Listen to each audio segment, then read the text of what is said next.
Hi, it's Leona again with Keller Williams Realty. Here's another one of the great questions I get from my buyers is what happens during the offer, the purchase period? So we talked last time about it takes about 30 days once your offer is accepted before you get your keys. So what happens in that time frame? Now, I can only speak on California because I'm a California real estate agent, but generally you have about 3 days to get your earnest money deposit into escrow. So earnest money deposit is about 3% based on the contract. So you can be negotiated, you can move that around however you want, but generally it's about 3% of the purchase price. So for like a $500,000 house, 3% is going to be about 15,000 that you're going to put in escrow. Now, the good part about that is that it helps the seller kind of know that you're going to stick with the transaction because you have some skin in the game. So you have your money that you don't want to lose to them if, you decide to pull out or change your mind.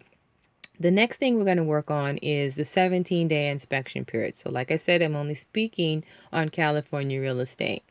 So the 17-day inspection period is a time frame where you can get all your inspections done, whether that's home inspection, roof, sewer lateral, termite. All of these inspections get done in that 17-day period. So usually I try to get it done in like the first week if I can, get everybody scheduled, even on the same day. Just have people crawling all over the place, looking at things. You'll have to be there more than likely for the inspection, or you can send a check with your realtor to pay for the inspections. So I would estimate if you had to get everything done that I named, I would probably say about $2,000 on the outside, $2,500 to separate entities. So the termite costs maybe $250, the roof inspection is probably about $200, $250. The home inspection could, depending on the size of the house, could be up to $600. Termite would be about 200. Did I say that already? Yeah, so I would estimate about 2,000. I would rather see you estimate too high than too low. So you can either accompany me and the inspector on the inspections, or you can just trust a realtor to let you know what's going on. There'll always be written reports. The home inspector normally has color photographs so you can see everything that he's found in that report.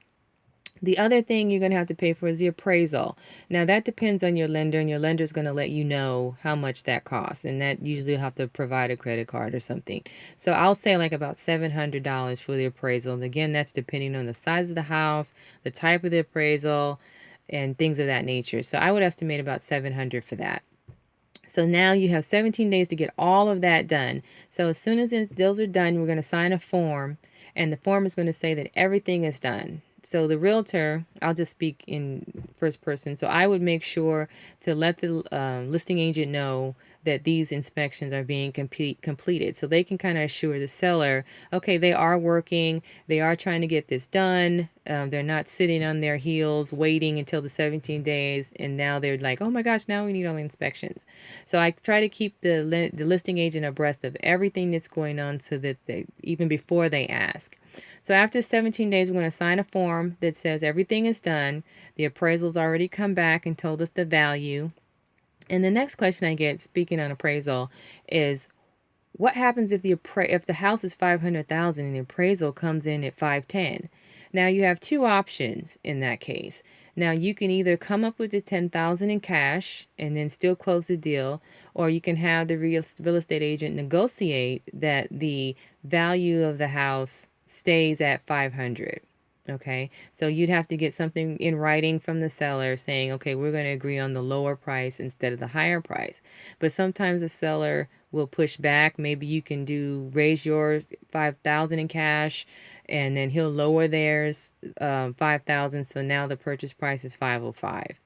The next question I get is, what if the appraisal comes out low? Now, if the appraisal comes out low instead of high, then that's comes out higher.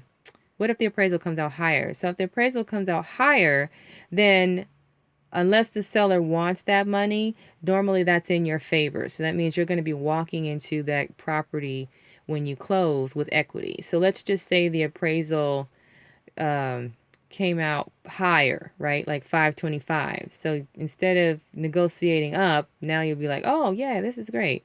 So now I have $25,000 worth of equity, and I think I gave the wrong scenario before. So if it came out low, your purchase price is 500, the appraisal comes out at 475. So we're at $25,000 in the other direction.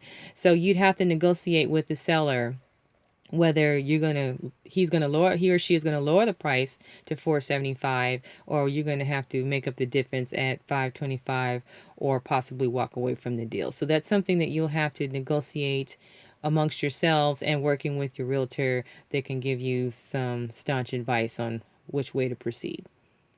So I'll talk some more about what happens after the inspection. So why don't you give me a call, 510-717-0094. You can email me at leona@leonaturner.com, or you can go to my Facebook page, which is facebook.com/Bay Area Real Estate Today. Talk to you soon.